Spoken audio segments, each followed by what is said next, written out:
Bharatiya Janata party, Janasena మీరు కలిసి NDA కూటమిగా ఏర్పడి ప్రజల ముందుకు వచ్చారు. ప్రజలు కూడా మిమ్మల్ని నమ్మారు, అధికారాన్ని కట్టబెట్టారు. అయితే ఇక్కడ మిత్రధర్మం పాటించటంలో సమస్యలు లేవనేది బయట వినిపిస్తున్న టాకు. కానీ ప్రధానంగా గోదావరి జిల్లాలో ఇప్పుడు పిఠాపురంలో కానీ ఒకటి నియోజకవర్గాల్లో కొన్ని ఇన్సిడెంట్లు జరగటం అనేది, అంటే ఈ మిత్రధర్మం ఎలా ఉంది? ఎన్డీఏ కూటమి ఇంకా భవిష్యత్తులో కొన్ని సమస్యలు ఎదుర్కోవచ్చు అన్న బయట టాక్ ఉంటుంది. దానిపైన ఏం చెప్తారు సార్?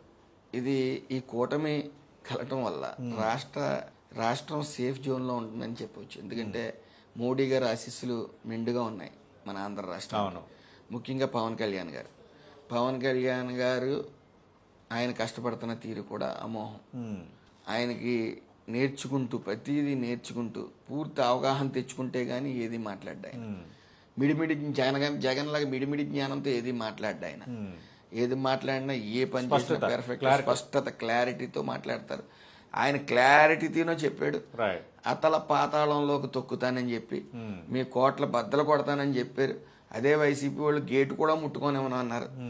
మరి ఆయన చెప్పినట్టే కోట్ల పగలగొట్టాడు ఆయన, వాళ్ళ దెమ్మ తిరిగేలా చేసాడు ఆయన. అదే విధంగా ఈ టీ కప్ లో తుఫాన్ లాంటి చిన్న చిన్న సమస్యలు ప్రతి ఇంట్లో మీ జిల్లాల్లోనే ఉన్నాయి. కొంత ప్రతి ఒక్కరింట్లోనే చిన్న చిన్న సమస్యలు ఉంటాయి. అది సమస్య రోడ్డు ఎక్కినప్పుడే బాధ. ఎందుకంటే ఆ జిల్లా నుంచి మీరు ఒక్కరే మంత్రిగా ఉన్నారు ఆన్ బిహాఫ్ ఆఫ్ టీడీపీ, అందుకు మీ మీద ఎక్కువ బాధ్యత ఉంది వీటిని.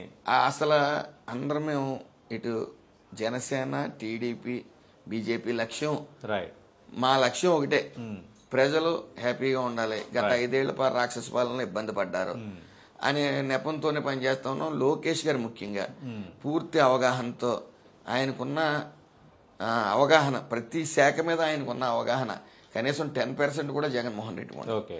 అదేవిధంగా పవన్ కళ్యాణ్ గారు నిరంతరం అభివృద్ధి సంక్షేమం వైపు ఆయనగా ఏదైతే శాఖ ఉందో ఆ శాఖ ద్వారా, ముఖ్యంగా నరేగా ద్వారా కూడా మాకు అత్యంత నిధులు వచ్చాయి. ఆయన నిధులు తీసుకురావడంలో కానీ, ఆ శాఖను న్యాయం చేయడంలో కానీ, ఇటులో మన చంద్రబాబు నాయుడు గారికి ఉన్న ఆయన విజనరీ నాయకుడు, ఆయనకున్న అనుభవంతో, అలాగే లోకేష్ గారు ఆ చురుకుతనంతో ఈ రాష్ట్రం అందరం కలిసే వెళ్తాం కూడా, ఇందులో ఏం సందేహం లేదు. అవన్నీ 5 ఏళ్ళు ఎలాంటి సమస్యలు లేకుండా మిత్రధర్మం 5 ఏళ్లు కాదు, 15 ఏళ్ళు 20 ఏళ్ళైనా సరే ఈ కూటమి ఇలాగే కొనసాగుతుంది. ఎందుకంటే ఈ సాక్షి టీవీ వాళ్ళు కొద్ది అత్యుత్సాహం ప్రదర్శిస్తా ఉన్నారు. ఏదో చిన్న సమస్య వచ్చినప్పుడు ఆ టీ కప్ లో తుఫాన్ లాగా పెద్ద హడావుడిగా చూపిస్తా ఉన్నారు. కానీ మా మధ్య ఏ చిన్న డిస్టర్బెన్స్ లేవు. అందరూ హ్యాపీగా వెళ్తున్నాం, ప్రజల్ని హ్యాపీగా పరిపాలిస్తా ఉన్నారు. ఆ దిశగానే ఈ ఆంధ్రప్రదేశ్ ని సువర్ణాంధ్రప్రదేశ్ గా తీర్చిదిద్దేంత వరకు కూడా అలుపెరగని పోరాటం మా నాయకులు చేస్తా ఉన్నారు. నా దిశగా నిధులు తెస్తా ఉన్నారు.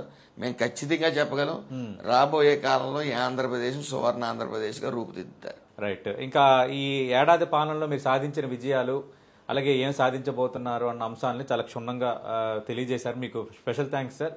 మరోసారి ఎన్డీఏ కూటమి ఏడాది పూర్తి చేసుకున్న సందర్భంగా మీకు 10 టీవీ తరఫున ప్రత్యేకంగా శుభాకాంక్షలు.